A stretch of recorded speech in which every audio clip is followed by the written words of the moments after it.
Good morning, everybody. Well, good morning, good afternoon, good evening, depending on what it is and where you are.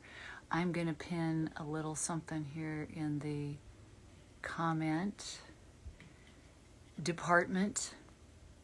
And so while everybody is coming in, I'm just going to chit-chat a little bit and tell everybody, when you come in, tell me where you're coming from.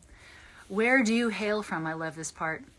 Today I am by myself, and which is fun because I decided to try having some guests, some friends come in and do these lives with me. It's been a blast, and I've got more coming. But this week I wanted to just, hang out with you. I have a couple things I want to share with you.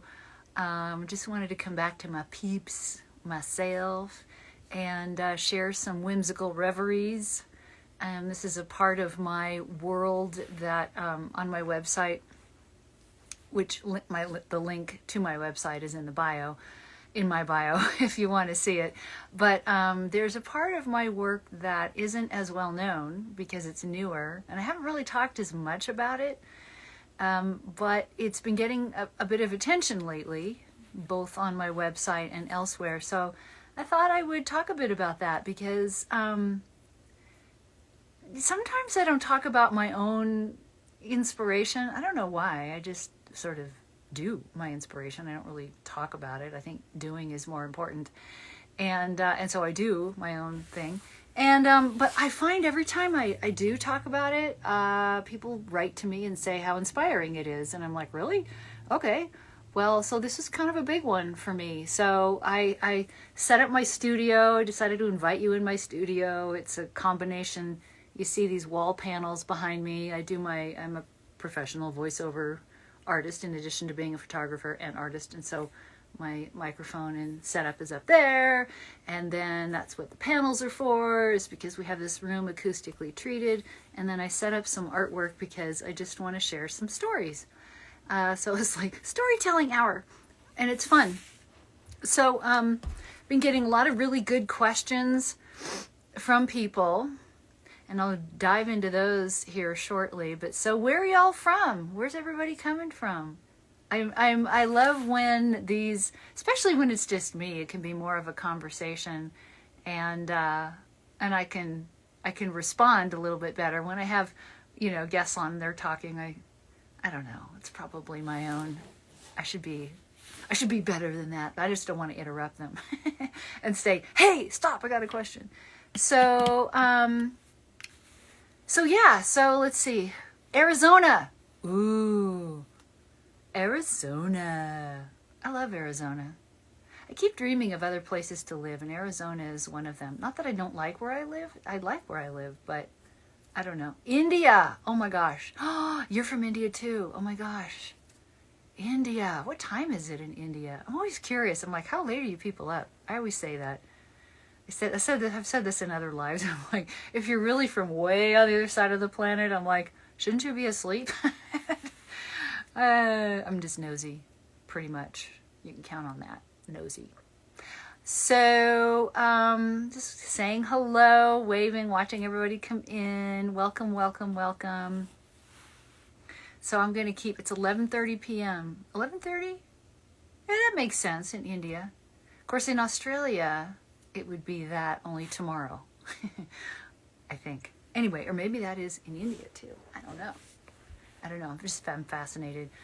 So much of my life has been travel. And now that I'm not really doing that at the moment, I'm living vicariously through all of you who live other places and knowing what time it is where you are, because I used to live by that when I was traveling a lot. Anyway, so yeah, so I have so I'm a photographer. Those of you who know me know that. I'm a Fujifilm professional, Fujifilm ex-photographer. So I have a brand partnership and do a lot of work for them. I'll talk more about that towards the end, some projects I'm working on. But I wanted to talk today about something else that happened along the way, which I call my Whimsical Reveries collection. And so what are those? Well, if you go to KarenHuttonArt.com and go to Whimsical Reveries, you'll see. And so I kind of want to explain a little bit of the evolution of it, perhaps inspire you, those of you who who are photographers or artists or have artistic, leanings and ways of blending, the two. It's always nice to create from your own creation, if that makes any sense. So, end of 2019, this is all before all the pandemic, and yet I will say in the previous 5 years of a lot of travel that I did, I had this funny feeling in the back of my mind that we wouldn't be able to travel for too much longer. And I didn't know what too much longer meant at the time. I just had this feeling that I better do it while I could. And I thought, wow, you're being kind of fatalistic. And I was like, well, whatever, run with it. So I did. And the way I did it was leading my fantastic Artist's Voice photography retreat series. So there was like the Artist's Voice France, Artist's Voice Cannes, French Riviera. We did it in the mountains of Colorado, in the Truckee Tahoe area, Italy, in Venice and the Italian Dolomites, and it was incredible. And so really the focus of it was finding your artistic voice, right? So it was a lot of output. It was a lot of teaching, which I've always done. I've taught everything I've ever done. It is sad. It is sad that we can't travel like we could, but I'm going to hold the hope that we will be able to do that again in the future, in the not too distant future. Anyway, so these years that I led these retreats was wonderful, and it was a lot of output. It was a lot of teaching, which I've always done. When I quit teaching voice, speaking voice to TV and news broadcasters, which I had done for 25 years, I was really burnt out on teaching, and I said, no more teaching. I'm not teaching anything. I'm going to pursue my own art, whatever that is, because I need to refill the cup, so to speak. Because when I do something, I really throw myself into it completely. And so teaching, a lot of output, right? And it wasn't enough input, although the travel was facilitated by teaching, so that was brilliant, and that really helped. But at the end of 2019, I had done quite a lot and was very tired. I had learned to manage my health and energy better, because the first couple of years, by the end of the year, I'd be sick. So I had, pardon me, hold on. Excuse my slurping. So I had figured out how to balance it better. So the end of 2019, I was just tired, not sick. And I said, there's got to be a better balance. And I felt this urge. I felt this creative muse. I talk about the creative muse a lot, and you kind of have to, find that. It's in all of us. We just have to connect with her or him. For me, she's a her. She could be ambi, whatever. She could be anything. Could be just the voice in your head that's good, not the one that's bad. And so I was like, well, what do you got for me? What's next? What do you think? I said to my muse. And she started, someone had shown me Procreate. I know I've talked about Procreate in other lives. I am, in fact, teaching just a really beginner basic class for photographers on Procreate in Photoshop World, upcoming at Kelby One Photoshop World. So this was, at the time, me going, well, what have I got? I got Procreate. Let's see what it's got for me, And I kept asking questions. So, takeaway number one, when you want to take your creativity a step further, ask yourself questions. Like, what's next? What is this about? What do you got for me? What's the story? So I was in this state of mind where I just needed to listen and not be the one telling, right? I'm a good teller. I tell. Ask my husband. I tell a lot. So this was me listening and just not judging. Tip number 2. If you do ask to listen and you do ask for some kind of inner to outer, which I believe it should be the circular, it's like a circular breath. You ask, you want to create, and it bubbles up. Then you gotta not judge it. You gotta not say, well, yeah, but not like that. You gotta just say, okay, yes, and then do whatever it is, see it, decide about it, make some judgments, some adjustments, and then rinse and repeat over and over and over again. That's how you get the creative force to kind of work through you and work through your life and get some input. So that's what I started to do. I thought if I were ever going to teach this, I might as well step it up and really do it. So it started, Whimsical Reveries began with me working with my own photographs. Now, I showed this in another live. If you want to see what the original photo was, I do talk about it, and I think you can see the image. But this was the very first one. This wake up, I'm reading it backwards. Wake up, rock the world, repeat, which was based on a just a really basic photograph that I had done behind our house when I at our previous house. It was just kind of a nothing really photo, and I thought, but it has a feeling baked into it that I had about where I lived, right? So I thought, I wonder. So the muse speaks up and she was like, let's make something of the feeling. In my travels, I had been observing art everywhere, in hotels, in museums, in galleries, in spaces that were designed to help people, make people feel a certain way, which was good and welcome, and these certain feelings that I really like to purvey, shall we say. So I thought, so this was the goal, to create something that purveyed that feeling, but that started with my own work, because sure, a lot of us want to learn how to paint, but who wants to take 10 years and learn? Not that we wouldn't like to, but I'm too busy. I've got too much going on. So I had learned this Procreate thing, and so I used my own photograph and I learned technique. So I used this to learn, and then ended up falling in love with it to the point where it was my very first piece. I'd been dabbling, I call them artified. I'd been dabbling with plugins in Photoshop. Wasn't really, they were okay. Some of them were okay, but I wanted something more. I wanted something more from me, something more with my hands on that felt that.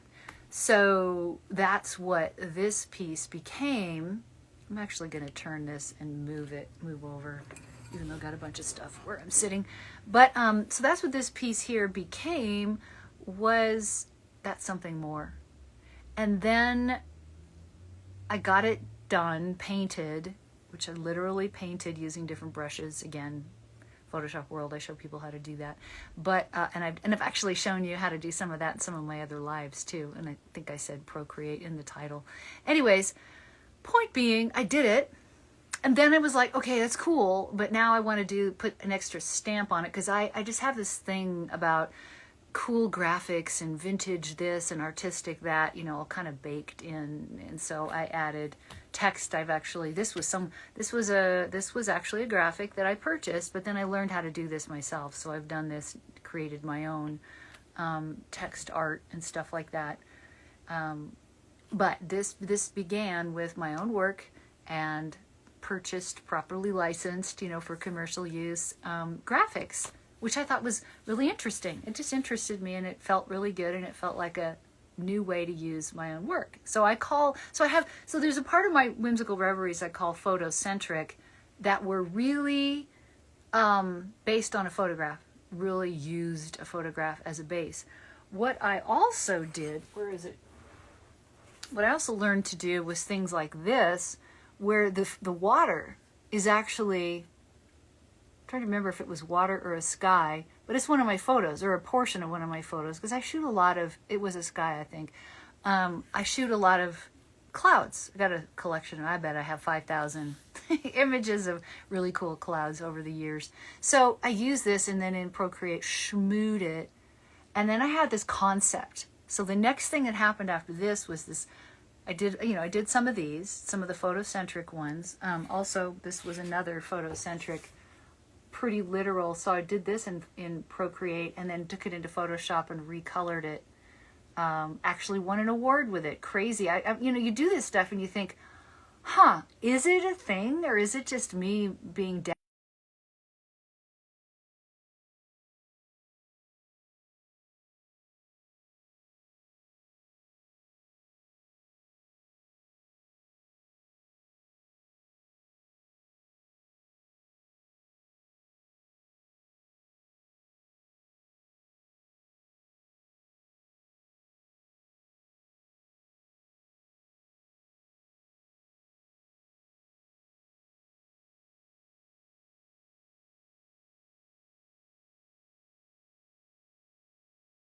experimenting. But sometimes when that happens, you can't judge the results because, like, sometimes I think I'm cheating doing this, but I've spent years and years and years developing my photography chops. Why shouldn't this already have baked in it the art? And then you just learn some other things.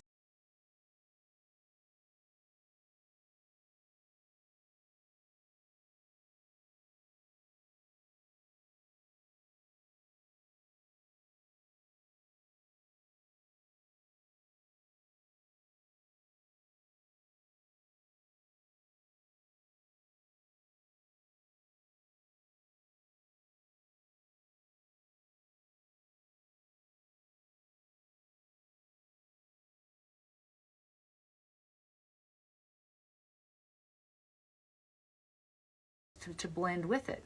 I don't know. This is just, I'm just telling you how my mind is kind of working, but some of the empirical results and encouragement to you to think about this for yourself too. Whether it's this exact thing or something else, who knows?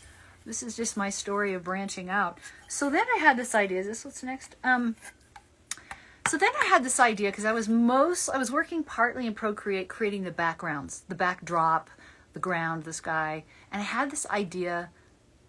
I wanted to do a series of square creations in half.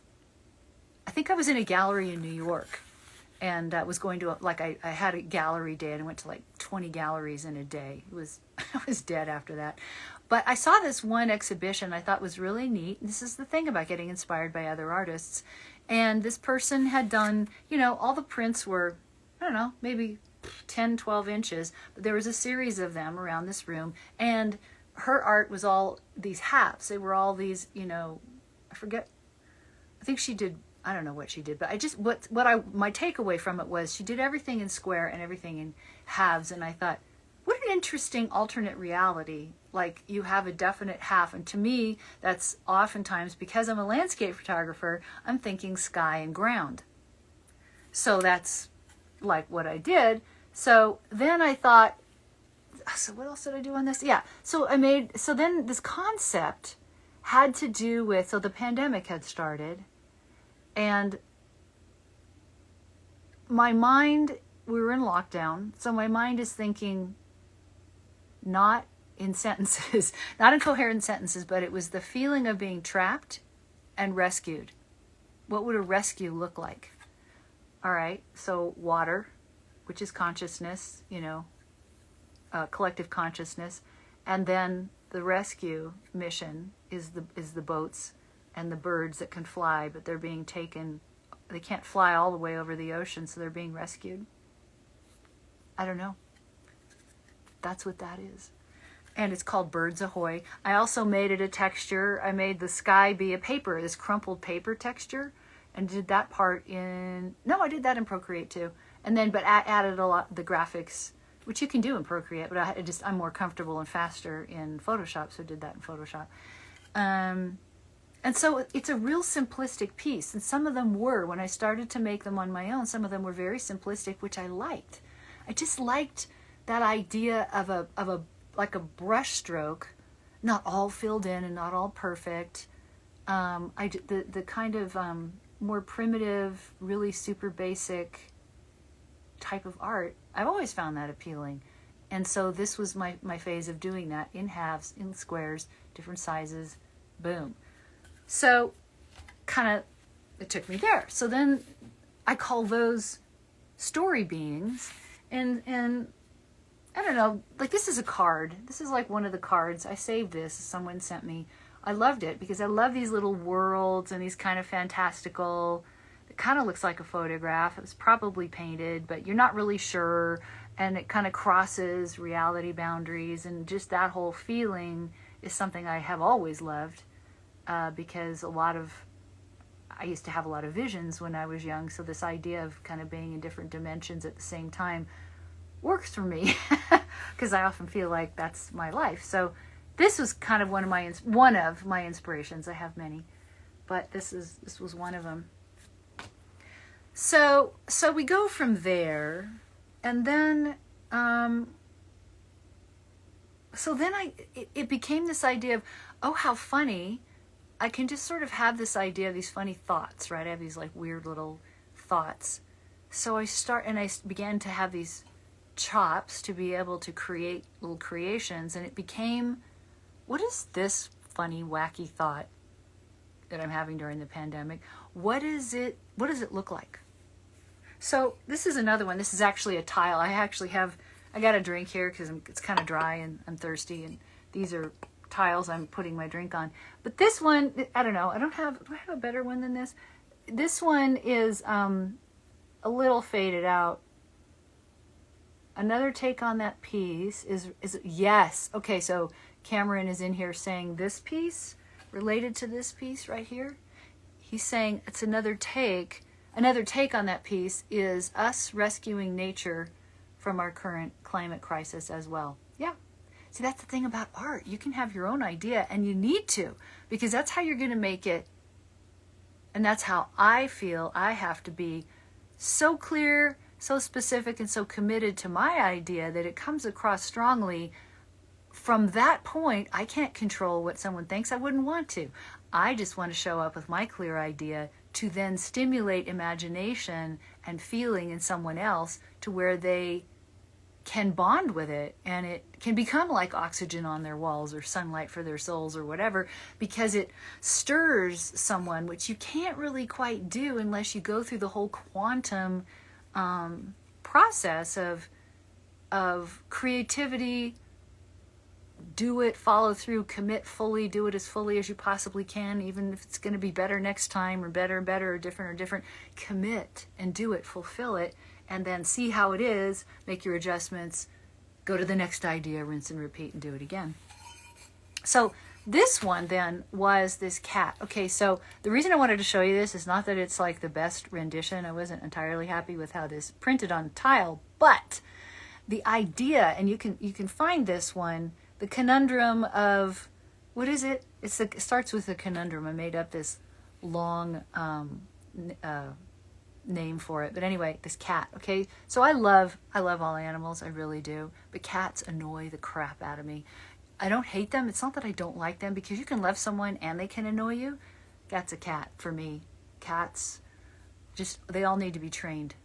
I was a horse trainer for 45 years, so I can't stop training people, animals, whatever, and cats are top of the list, okay?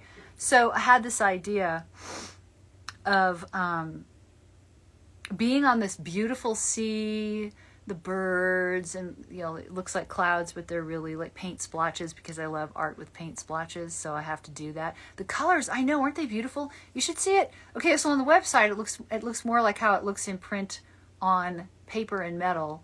For some reason it washed out a bit on tile, don't know why. Anyways, and I love the color too, and the base was a photo, ta-da, and so was the sky. And then I think I did some color alteration, a little bit of color shifting to make it a little more aqua than it was. And so here again, did the Procreate shmoo, did a sky shmoo, put them together. And then I did the rest actually I think I did the splotches and the birds in Procreate, but then did the rest in Photoshop.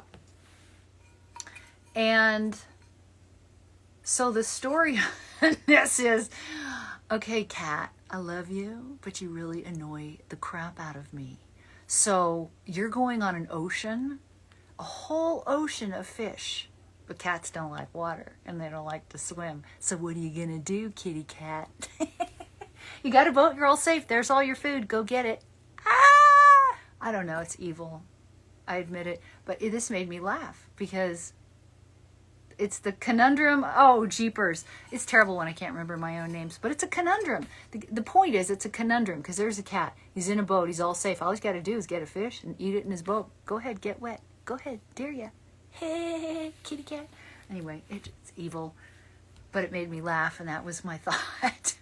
And those of you who can relate to cats, even, you know what, I've even explained that to cat lovers and cat owners, and they laugh too, because it's not really evilly meant.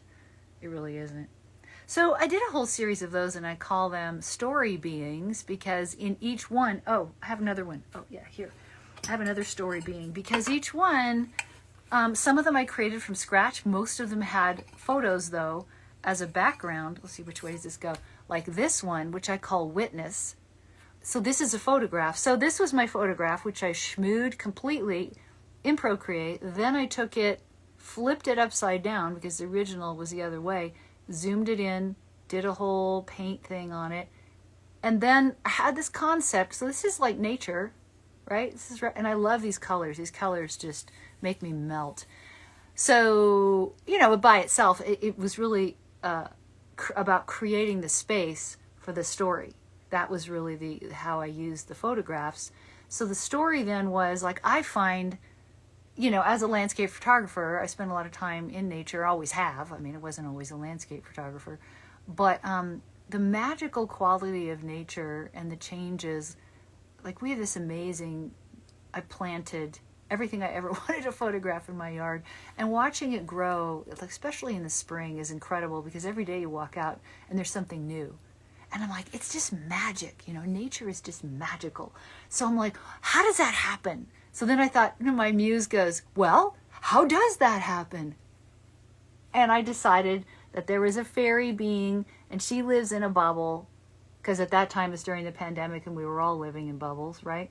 So she's in a bubble and she's going out and doing the magic with her little wand, and she's got light. She's got little light bubbles with her, light beings.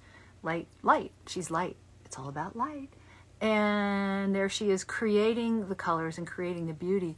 But I called it Witness because she's like Alice in Wonderland, but she's like me, just going, oh, I saw it happen. That's how it happens, just like that. And she's in a bubble too. So there's this interchange, because every good story, you know, has characters and a relationship and things that happen, and how do you capture that in one frame? So that was my little story played out in one little frame, and that was why I called it Witness, because it was like witnessing the magic happening in nature. So yeah, so that story beings, you know, they've all got some little story going on that, I mean, I just would literally sit there and just, for a while, it just all bubbled up. Like the whole thing happened in, I don't know, 4 or 5 months. I mean, I still do them. It's not that, but I had this huge outpouring, and it evolved into these kind of 4 different types. Now it's evolving into more. I don't know what to call the new ones. Anyway, because it just, you know, builds on itself, right? So I moved then from being kind of curious, because I come from a family of people who can draw and are artistic, and I can't draw to save my life, except for some reason I learned how to do it in Procreate. So let's see, wait, I'm going to show you that one next. So this is another, I think it's a story being. I just fell in love with these colors, and I was like, how else can I create with these colors? And I did this partially in Procreate, again, the background and color shifting and all this kind of stuff. But then I added the graphics again. I didn't create these myself. The reason I'm showing you this particular selection is partly to introduce you to them, and because they're all my favorites and they're my best friends, but also because there's just different ways of creating these kinds of things across. For me, the tools are Procreate and Photoshop. For you, they might be something different, you know, Affinity Photo or something like that. I don't know. Everybody's got a different way of doing it. So basically, so these are properly licensed graphics, you know, the fish. Found this amazing artist who does these, and, you know, and this is the purpose for which they're intended, to create your own original art. And you purchase the correct license and you can use them, and then you put them to work to your own imagination, right? And then create the whole thing. So I did it in Photoshop and all the colors and stuff, but I call it Swimming the Deeps with Friends, because through the pandemic, I mean, who among us didn't really think about things? Who among us didn't, you know, wonder what was going on and talk to friends and see how they were doing and how they were surviving? And so some of the conversations developed in different ways with different friends. Some of them we hadn't maybe talked for a long time, but we would cut to the chase. We would just say, hi, how you doing? And we'd go deep, have these really deep conversations about some of the, deeper things we were feeling and seeing and thinking and learning and researching and so on and so forth. And so you have those special friends, and you always swim the deeps, and it's a beautiful thing, and they're beautiful friends, and this is what it looks like to me, swimming the deeps with friends, especially given that water, oceans, are, well, what's the word? I can't think of the word, but basically it's the collective consciousness of all of us. So I wanted a visual depiction of my deep and beautiful friends as we swim the deeps and figure out all the ills of the world and how to fix it. So it began then at that point to, I think the very, very background started with an image, but then I just kept building on top of it till it became, a whole new thing. And so then, you start, the more you do this sort of thing, the more you start observing your photographs and where light and shadow and all this kind of thing falls. And all of a sudden I began to realize, wait a minute, because my sister was someone who painted and, learning, doing the light and shadow and all this kind of thing. I always thought, oh, I'll never be able to do that. And then all of a sudden I began to realize I was learning how to do that by using my photographs and watching when I would shmoo it, even when I would totally blur it out with a really cool brush and Photoshop, there the light and shadow would be revealing itself. And if I worked in a more, like with this one back here, because there was this boardwalk, right? And there were these trees and all this kind of thing. So as you work with this, you start to see how light and shadow goes across a field or goes across an object, and you start to observe where you just can't help but notice where I did anyway because that's how I photograph, but seeing where the light falls and where the shadows happen in a way that maybe I could then reproduce myself. So that led me to go, I love flowers. You should see the flowers that I planted in my yard so that I could photograph them. So I love flowers, and I thought, okay, I want to do something from scratch. So I learned how to do this. So this is totally from scratch. I actually made the background. This is all in Procreate, total Procreate.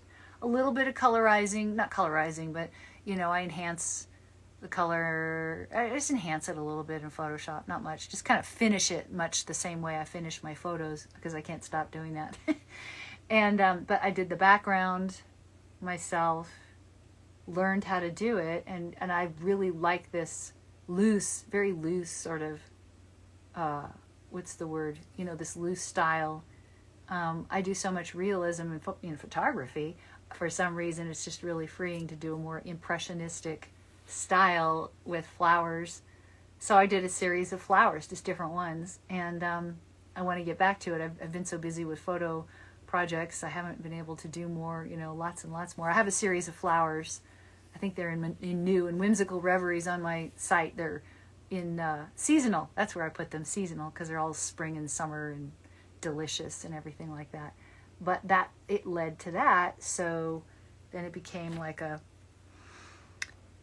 seasonal, created from scratch kind of thing. And so it didn't evolve as a thing where I just did this one thing, right? So Whimsical Reveries, I called it that because I'm like, what is going on here? As I went through 2020 and had more time to develop it and really spent time doing it, I thought, well, shoot, let's make a website, because, I make a website for everything. Doesn't everybody? And so I thought, well, what do I call it? What is this? And they were all whimsical, especially, like the story beings and everything. They all had even if they had a poignant kind of feeling to it or, idea behind it, it was a real whimsical take, because I tend to look at things either totally, seriously, spiritually, light and God and life and all that kind of thing. But I have this really strong whimsical streak. And that was what really came through. That was what I was able to give a voice to through this kind of art. And when I started showing it to friends and extended friends and so on and so forth, I just got a lot of really great feedback. Not just, oh, you're so good. It wasn't that. Everybody was kind of startled by how it made them feel. And I was like, that was I want to say that was my intent. I have to say that was the intent of my muse, that part of me that had bigger ideas. Yes, someone's saying you've given me the idea of, I'm repeating these because maybe, you're having these ideas too, if you're listening to this later and not right here in the chat right now. But you've given me the idea of scanning and updating color bird artwork that I did using color pencils when I was younger. I can't tell you how many photographers I've met that did art when they were younger. Why not? Why not digitize some of that stuff and then reimagine it, whether you find an app if you have a Windows set up, as long as it has a touch screen, there's some apps that you can kind of do a similar thing, or Procreate, or whatever, in Photoshop or Affinity Photo. There's just a lot of creative apps out there to play with. I mean, I just started with what I had. I mean, there was no real magic to that. It was just, the tools on hand. I didn't want to make some big investment and then have to learn. I just needed to spill these ideas. At the end of 2019 had just like, it was like my head was going to explode if I didn't start letting it out. And what happens when you do that is it begins to, well, a couple of things happen. You start to give that sort of thing a voice.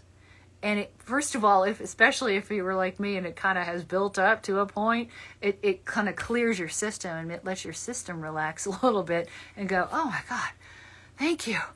And then you find it makes space for more, because it just regenerates, especially if you don't say no. Never say no. Never say that's a bad idea. That's stupid. The bad voice. I mentioned the bad voice earlier. That's the critical voice that says things like, that's a dumb idea. Or, that's not going to be any good. Who's going to want that? Whatever. My mother used to say, if it's a voice that makes you feel bad, then it's a lie. It's just, whether that's conditioned or from something else mystical, it's a lie, and don't go there. If it's, a voice that builds on something wonderful, then listen. And always discern, of course. And I don't mean other voices, I mean your own muse, your own creativity, and so on, like that.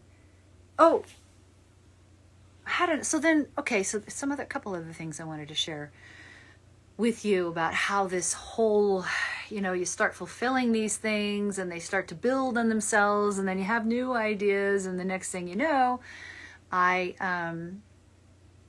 you have a collection, you have a series, you have an artistic stamp, so to speak, of your own that's really satisfying. And then you get to decide, do you want to keep it to yourself, make cards, send it to family and friends, I don't know how you're wired, what it is you want to do. It's all up to you. So I'm going to grab two other pieces. I won't torture you with this all day. Not that I'm torturing you. See, okay, I just said something that many of you, that's my critical voice, that I won't torture you anymore, like I'm bothering you, like I'm taking up your time. Some of you may have that too. Those are just some of those old, tired voices I'm still clearing out of my system and creativity. And you got to clear them out, because they're definitely speed bumps in the arc of creativity. I am getting some, hold on a second, pardon my leaning over.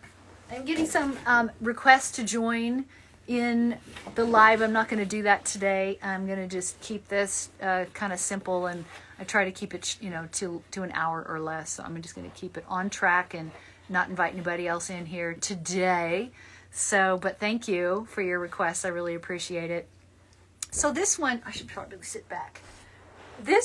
So this was a photocentric pelican, right? So it's a pelican. Why a pelican? Because where I used to live, just as this one behind me, right there, was, so actually, I'll tell you, I had a big decision to make in this area right in here, because it's a little lake, and I couldn't make it look the way I wanted to, so I just decided to make it, kind kind of blur it in there and just make it part of the landscape as opposed to a lake within the landscape. But really it was a little lake behind our house. Every year in January, the pelicans came. I'd get so excited about the pelicans coming. Oh my God, they're here, they're here. You know, you'd see one day, then you'd see like 3 or 4, and then pretty soon, at the height of the pelican season, there'd be like 25 or 30 of them. And I used to think they were kind of ugly. And I never really understood, you know, pelicans, what's the deal?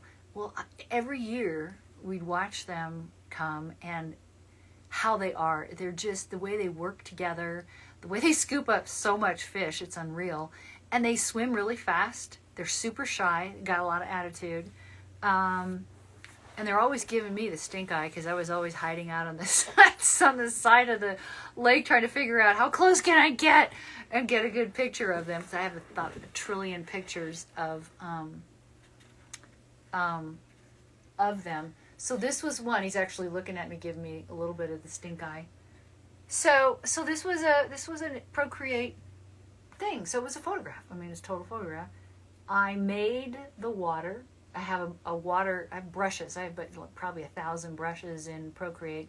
Some of them create, you know, not random. It's not the right word. This was actually a water brush that I used for the water. The only thing really left from the photo really is the bird. So I made the water, I made the sky, I made, you know, I added everything to it, went in and used brush strokes to totally paint it over the pelican. But then I thought, I wonder what more. See, this is what I mean about, you know, you get the thing done and you do your idea and you'll fulfill it, and then your muse is going to go, what else can we do? This is why questions are really, really important. You got to let yourself ask questions. And if you're not asking questions, then ask questions. Like, what's the story? What more could I do? Where to next? You know, really with genuine interest, because you know why? Because your mind always wants to answer questions. It's hardwired that way. So if you're not getting the information you need, again, you got to always be discerning about your answers and how it makes you feel, and you know, and everything like this, because it should be uplifting and creative and not pulling you down. I always think that's important to mention when you're talking about voices in your head. So anyway, I said, okay, what else could we do? So embellishing there. So what we did was embellish it. So kind of painting a gesso acrylic to make the feathers not exact. It's still, you know, it's, and this is the thing about being a photographer doing this kind of thing. It helps you. Photographers tend to be really literal, like everything's got to be sharp. I'm not like that, but I mean, I want things to be sharp where I want it to be sharp, but everything doesn't have to be sharp. I actually like the ambiguity of like a bokeh, a blurred background, or great depth of field where everything isn't visible, because it helps the imagination feel like it has a place to play. Mind hacks, yes, indeed. Somebody's saying this is excellent. Mind hacks. May I have permission to ask questions? Oh my God, I didn't say that, did I? And I know who said that. Kevin LaRue. I shouldn't call you out like that when I'm calling you out. Kevin LaRue. Yes, you can ask questions. Absolutely. Everybody ask questions. I'll either pin them if I'm in the middle of something and come back to it, or I'll answer it as I go. But anyway, so here we are. So ask away. So I'm keeping an eye, I hope. And if I don't answer it, re-ask. Okay, so embellishing. So I love it because it adds, and we did it to the water as well. I don't know if you can see that. Let me see if I can turn it so you can see it in the water. I don't know. But it adds a glistening, that night glistening feeling, right, to it. And I love it. I mean, and this one has sold a number of times on different media. I have it on, I just envisioned it on watercolor, but it's sold on metal. So this is the other thing about creating, what's the word? Okay, so earlier I was talking about creating in such a way that you're completely committed, right? So I had to go, I had to commit.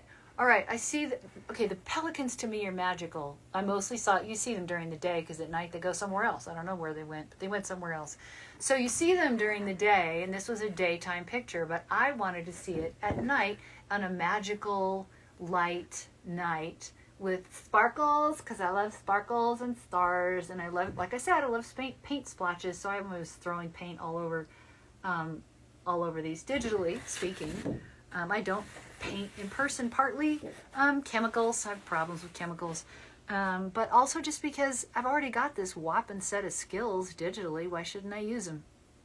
So I do, and the brushes, and the more you get into this sort of thing, you realize it's a whole world unto itself. And so the commitment level was such that when I had ideas of embedding, like for instance, some text, like what message, wait, where'd it go? There it is, by the butterfly. You see there's text embedded, so I did that in Photoshop, and it is talking about, and I always made the text, fit my message. It's about being remarkable. It's a dictionary talking about notedness, about being of note, notedness. And they use the word remarkable. Other words that pop out: memorable, well-known, remarkable, illustrious. So the way my mind works in mind splats, I like that because it didn't explain everything. It just kind of brum, brum, brum, leaving plenty of room for someone's imagination. Perfect timing. Why did I choose to develop this as a monochrome? Oh my gosh, that's such a good question, because it opens up a whole other way of thinking. So I love color. The person who's asking this knows I love color, and I'm known for my color. But I started in photography in black and white. So, and I developed my own work and so on and so forth. So I always have a love of black and white. One of the things, and black and white taught me, gave me the legs for, yes, the embellishing also gives a 3D-like effect on the pellicate and the waves by embellishing. Yeah, so it adds another layer of artistry and value and imagination to it. So the black and white piece. So first of all, I love black and white because to me it's really, really evocative. And Kevin LaRue, did you know there are 36 shades of black? I love that. I swear to God, I think I say this in every live because it's just so amazing. I don't even know how many shades of gray and white there are, but there's 36 shades of black. So you can't tell me that black and white isn't expressive if used well, because you can use these tones and move them in such a way that it's just different than color. A lot of people get dazzled by color to the extent that it can saturate your senses in a way, and it becomes like what a lot of, I think, photographers sometimes lean on it to take some of the work off of really deep thought. I love deep thought put into things, and I'm not dissing them. So the black and white on this, I just wanted the idea. I didn't want the distraction of color. I just wanted the idea. And at night, you don't have a lot of color. So I wanted that too. I wanted to use monochrome so that it would be mysterious and moody the way monochrome is, and use the tones within the blacks and the grays, and then add the embellishment for the 3D feel, because to me, it conveyed the idea and the feeling that I wanted way more accurately than color ever would. So I tend to give really long-winded answers, but that's my short, long-winded answer. Second question: how do you know when you're actually done with an artistic image? You seem like someone who can really fall down the rabbit hole, so to speak. Well, you know what? You're right. I can fall down the rabbit hole, and I've done it about 1 million times, and I've done it so much, I let myself go down the rabbit hole of going too far, and then seeing what that it turns out like. So that what happens is if you are someone who goes down the rabbit hole and you can do it, let yourself do it, and let yourself break the picture, break it, destroy it. Yeah, I mean, absolutely. I've done that to where I've had to like literally destroy all my layers and start over because I was like, wow, that was a really crappy idea. Or at least I went way too far and it just really went south on me. Because then you can learn what begets what. That's really important. So a lot of times people think, oh, you got to be careful not to go down the rabbit hole of overdoing it. I say, swan dive, go face first into overdoing it. Overdo the heck out of everything. Because if you commit to your muse and to the story you want to tell or the feeling you want to convey, and you really stay on with that, by going too far, you'll see what too far is, and you'll start to learn. You learn some valuable lessons that you never thought of trying, for one thing. You give yourself permission, which enlivens the whole process anyway, and you learn when too far is too far. You actually learn your limits that way. So I just think not being resistant, but being super clear with yourself. That's why when I do teach, I often teach about limitation. Like carry one lens when you go out to photograph because it makes you commit. The commitment is what's really important. Not like worrying about falling too far down the rabbit hole is strangely a lot like not committing to a landscape photo, just kind of taking this way back general photo of something you think might have something in it that you could crop into later. It's never there because you didn't commit, because this whole process is quantum. And when I say quantum, I mean completely affected by your thoughts, your feelings, your emotions, and the potency. That's why commitment's important, the potency of it, because the quantum creativity stream is affected by all those things, and it goes and it creates stuff. We can have a whole quantum conversation if you want to one of these days. It's pretty interesting. But going down the rabbit hole is part of that commitment. And but being clear on the feeling you're actually after really helps, because then you know when you've gone too far. Wow, that was a long-winded answer. Welcome to my world. You are so welcome for that answer on the black and white. You grok it. Oh my God, I love that you use the word grok. I use it all the time, and people look at me like I've grown 3 heads because they don't know what it means. And I love the word grok. Oh, just like I love the word plethora. So there we have it. Well, my promise to not... So that's my story on the overall story of the Whimsical Reveries, kind of how it started, how it evolved, maybe some mind hack tips for your own creativity, some ideas to try for yourself. Because I'm getting a lot of interest on the website, figured maybe some of you are looking at it and wondering, like, where did this come from? What is this about? And I just kind of wanted to share some of that because it's just part of who I am. It's part of who I've become and am becoming and am, developing into. So I think it's important. I also pinned, on the other side, I pinned a little comment to view. I have a whole new merchandising since I finally had some time to focus on this.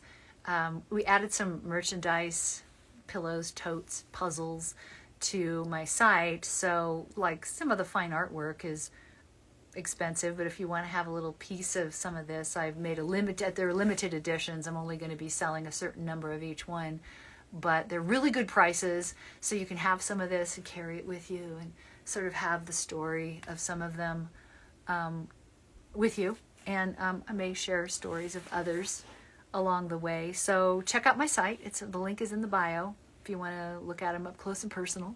Maybe they'll talk to you. Sometimes they do that. Anyway, I also had a question. A few lives ago, I did a session on purpose, talking about purpose. It even ties into all this, to my purpose in creating art and the change, I hate the change in the world that I want to be, but the vibe, the light, the frequency that I want to bring to the world. My art and my teaching are ways of doing that. They're just methods of doing that thing.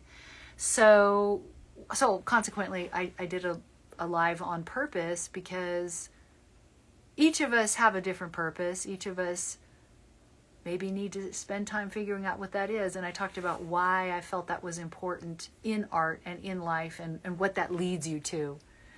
So I asked for questions, as I always do, and a question came in later, actually, and it was, from the perspective of purpose, how do I think about connecting it to landscape photography, for instance, in deciding where I want to shoot, what I want to shoot, and what gear to bring. I'm paraphrasing. I hope I got this right. Cameron, I know you're in this live today, so correct me if I'm wrong. But it has everything to do with that. So when I go and do my landscape work, part of it is driven by, like, I'm working on a Fujifilm project right now with the GFX 100S and the 120 macro. So I have a job to do. It has certain parameters. I have to create with this gear.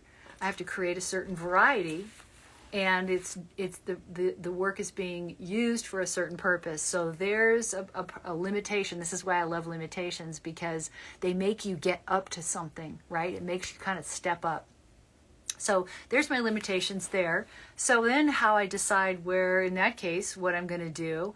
And let me draw a parallel to those of you who don't have a project like that with those definitive kinds of things.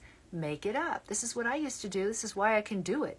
Why I can do this sort of thing when I'm presented with it. Also because in my voiceover world, that's like what I do. I've done that for 25 years, and I have to do that all the time. You're given a really narrow set of limitations, and then you got to create. You got to bring yourself and your voice to that piece that you did not write, wasn't your vision, that's the client's vision. You got to get what it is they want and get behind it and create from an original place so that they go, you get us. So anyway, so my parameters were defined by Fujifilm on this particular project. You can do the same thing for yourself, which I've done by doing, I used to call them drills. Make up a set of rules, like, okay, today I'm going to take this camera and this lens, and I'm going to focus on these things, and, you know, come up with as many, not as many, you don't want to drive yourself too crazy, but I don't know, pick three parameters that you're going to stick to. Maybe even it could be time, you know, the amount of time, it could be the amount of images you're allowed to take, it could be the kind of light you're going to use, whatever, and do that. So that's part of what drives my decision about where to go and what to shoot, because I have to fulfill this, you know, variety thing. And then there's a certain kind of light that I like for certain purposes. So I know that mid-afternoon light does a particular thing. So I'll go, like, if I go to Lake Tahoe to shoot, I know that the light, my favorite light is, say, between 1 and 3 in certain parts of the lake, because of the way where the sun is, what it does to the blue. It makes the blue just go, wah! Right? This incredible Caribbean aqua blue. So I'll choose that. If I want to do a sunset, man, I'm watching my weather app, because and trends toward, like, monsoon season or thunderstorms or whatever around these parts, especially if I go to Lake Tahoe, I'm just using it as an example, and I'm going to shoot sunset. I'm going to want clouds, and I'm going to want a certain setup. And it's always risky. Sometimes I go up and the clouds are perfect at 4, but by 6 or whatever time sunset is, it's all burned off. Well, that's just the risk you take. So I make sure I got my filters, because I might want to slow down the water. I have, still the water. I'll have 2 lenses. I don't really like to change cameras. I don't like to change lenses out in the field because of shmoo that gets on my sensors. So I'll take 2 cameras and 2 lenses. Usually something telephoto-ish and something wide-ish, not maybe super wide. Depends on where I'm going, and the scope, the breadth, as well as the depth of where I'm going will depend on how telephoto and how wide I take. Since I'm landscape, it's usually a zoom. So this is how I narrow my choices down. And then in terms of what to shoot and how to shoot, always I'm telling stories. So I'm always looking for central ideas and relationships between elements and characters, so to speak, and build around that. And then I'll usually start with a big shot. You know, I call it the big shot, the epic shot, you know, whatever that is, whether I'm making a pano or whether it's a a big wide thing, and then I chunk things down, so I'm telling the smaller stories, so that when I walk away, I like to feel like I've got a book. Not that I'm necessarily going to make a book, but that I've got enough variety to tell a whole story with all the images. It's like in a film, they got the master shot, and then they've got the establishing shot, then they've got the mid close and the close up. I like to do all of that try to do that in every photo shoot that I do. And if I'm going up to the lake, I'll take a certain type of gear to deal with water, to deal with pulling things in closer because it's a big expansive space. But if I'm just going out in the back and shooting bugs and flowers, I just take my macro. And if I'm going out in landscape, I'll take a tripod. And water and other personal things I need. So I hope that answers that question. Again, in a really long form, because that's apparently what I do. So I think I can answer this one quickly. Another question. I'm going to run a few minutes over, not too much, but I get a lot of questions lately because I am in an ad for art storefronts that appears everywhere, and everybody's like, "Oh my God, I see you everywhere. Is art storefronts for real?" Yes, it's for real. So I wanted to do a quick thing because a lot of people also know me as connected with Smugmug, which is another place, a fabulous place to show your artwork. I wanted to do a really quick comment on that because the reason I work with art storefronts is for fine art print sales online. I'm a huge believer in choosing the right tool for the right job. My mother taught me that. I've just always done that. And it just makes life so much easier. And I need life to be easier. I can complicate it enough all by myself. So I want my tools to simplify things. So art storefronts is brilliant. All right. So for fine art sales, they've got the tools. They've got the virtual reality tool that you can see what the artwork's going to look like in what size on what wall. And then they've also got the one, I forget what it's called, but where you can show the artwork in a like a stock image where you can change the background and change this and change that and get a sense of what it looks like there. And there's just a whole bunch of other tools that when you're trying to sell something and offer a really, really wonderful customer experience and have less roadblocks to purchasing, because the hardest thing about buying art online is, what is it going to look like and what does it feel like, and you just want it to be easy. Everybody wants that. I want that.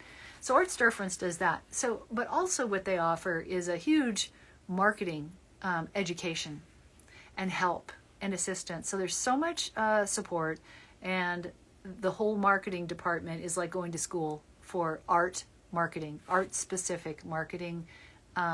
It's tremendous. So it's a very specialized tool if what you want to do is sell fine art online. So we've got artists and photographers, everybody doing it. So doing that. Now, Smugmug, I've been with Smugmug for a very long time, 12, 15 years. I will never let Smugmug go. Why? Because a portion of my business is working with clients. I have a huge installation project happening up the hill in Truckee that we'll be doing lives about that later on too, because it's all sort of in process and part of it will be installed soon.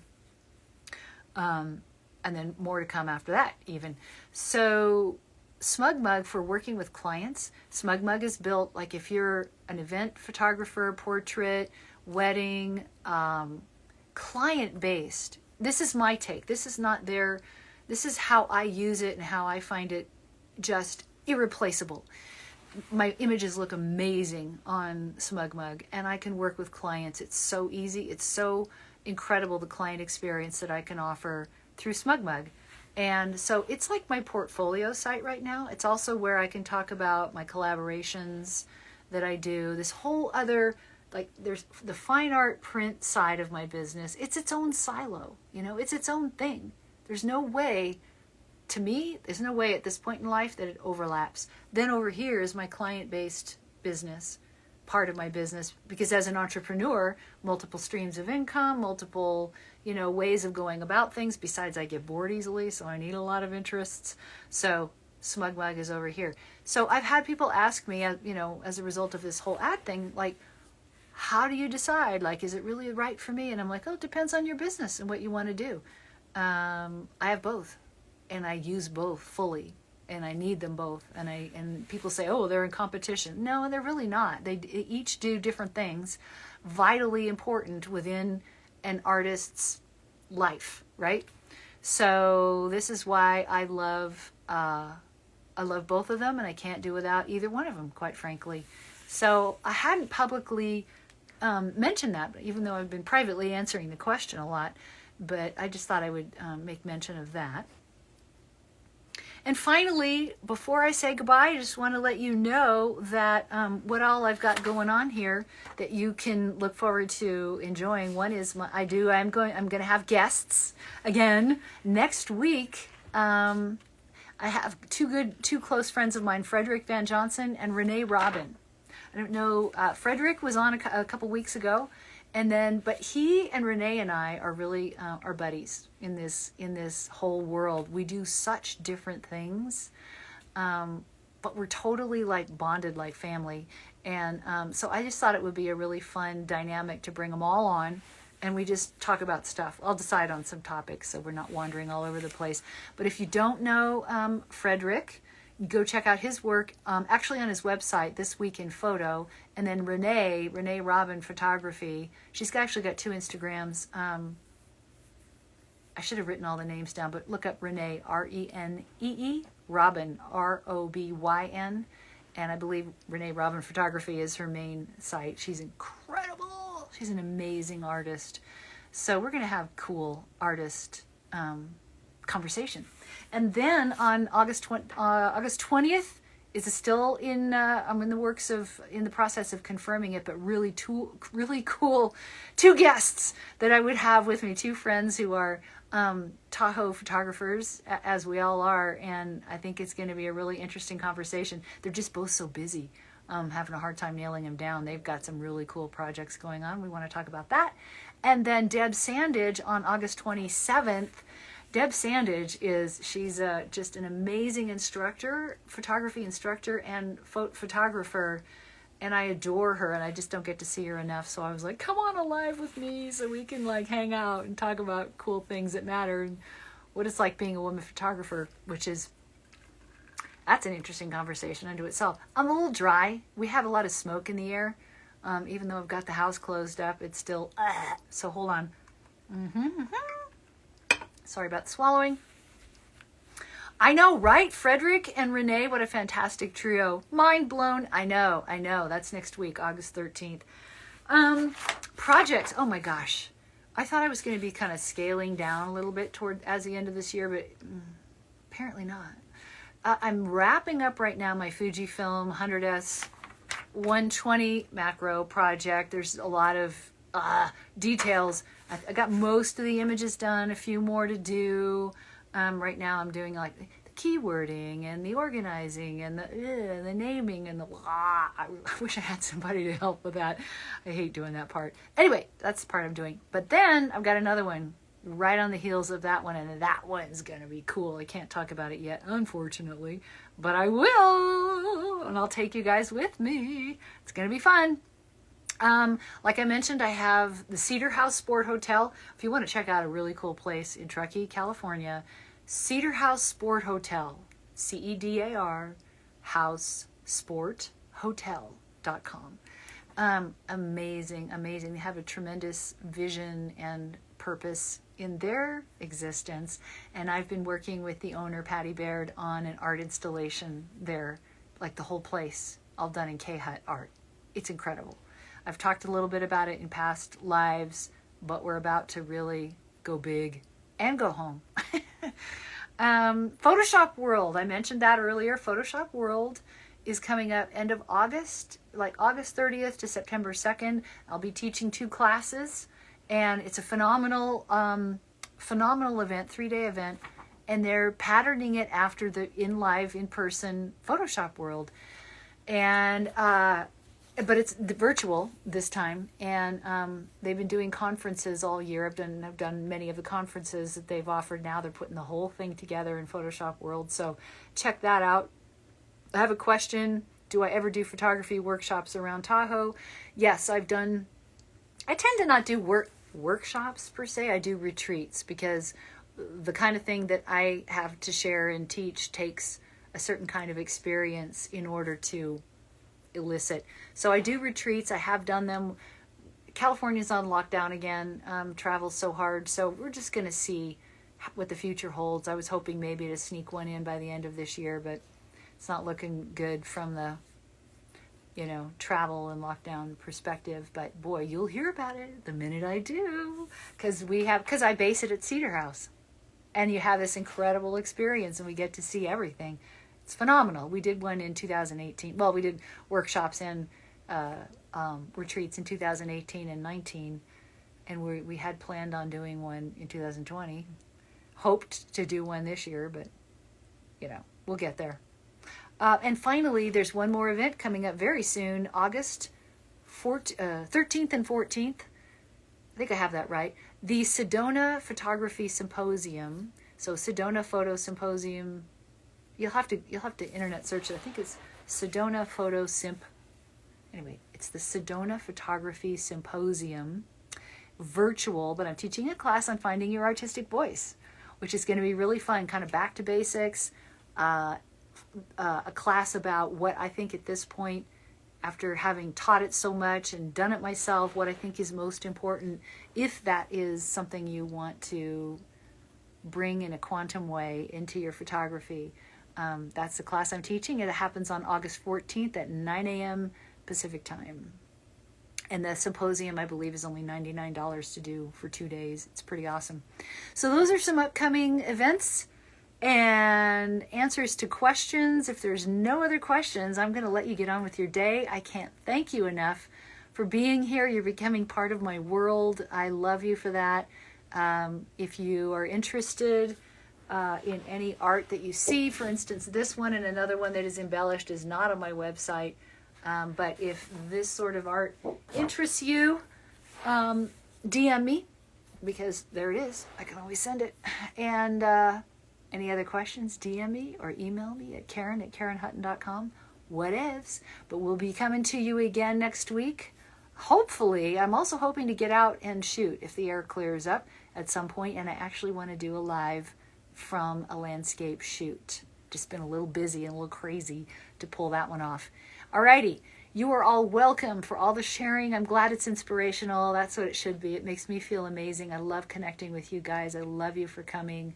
Tell your friends, and next time we'll do it again. Have a fantastic weekend. Love you all. Bye.